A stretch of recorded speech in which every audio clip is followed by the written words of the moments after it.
Hello there, folks.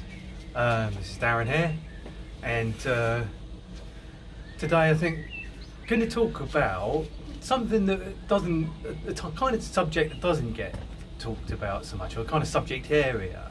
I think, I'm one of those people who wants to change things, and it's often seen that people who are into, environmental politics, as I am, or into socialism, that perhaps it's all quite joyless, that we want to do away with lots of things, and we do really. I mean, we have to do away with flying, and we have to do away with eating meat, and we have to do away with constantly buying electronic items that are produced in factories in China and elsewhere. So, how would we replace that if we had a more socialist economy? Would we not? In the absence of flying, would we maybe not subsidise the leisure industry in this country so that people, could even take free holidays? That people could come to places like the Isle of Wight, where I live, and holiday for next to nothing. Would that not be something that would be paid for? Would that? It's I think you work it out. Is that a need for people? I think it is. I think there's certainly a need for people to enjoy their leisure time, enjoy the time they're not working. It's been a feature, I think, certainly of a consumer society, which I think goes back, which predates the sort of Thatcherite economics. That people just buy stuff, and buy stuff that is extracted from the land, that is extracted from resources that pollute, etc., etc. So I think on the one hand we could say, well, do we have a government that forces, that compels people, coerces them, which if you will, to sacrifice all of these things for the good of the environment? Well, I think we have to, and we have to kind of reach that together. But I think at the same time, the likes of the fascists and others, I'm sure would kind of, or fascist types, I should say, I think would certainly take advantage of any sort of government that was forcing people to not use aeroplanes or not use cruise ships. Cruise ships are big polluters. So I think the compromise then has to be, well, what alternative is it that we offer? And I think certainly more leisure time would be a good thing. Most of us people are working more hours than they have done in,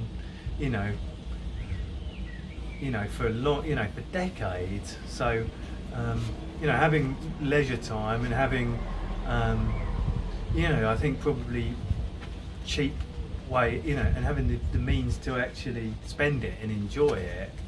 Because even like going to the cinema, for instance, or going to the pub can be very pricey, and that that's something that can seem like a luxury, where once it perhaps didn't. The prices of certain leisure, in the leisure industry, if you will, have risen dramatically. So those are the kind of things to aim for. I think, I was having a sort of conversations with people lately and saying that, I think sometimes we're engaged in a very, like the kind of at the political end of things, and it can be quite joyless talking about what we're against. We're against this. We're against austerity. We're against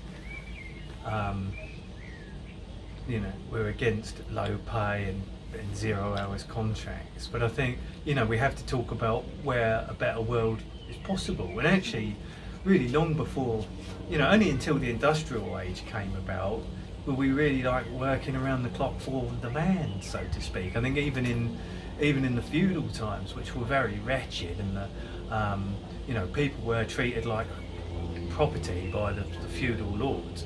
We had all these saints' days and carnival days and festival days.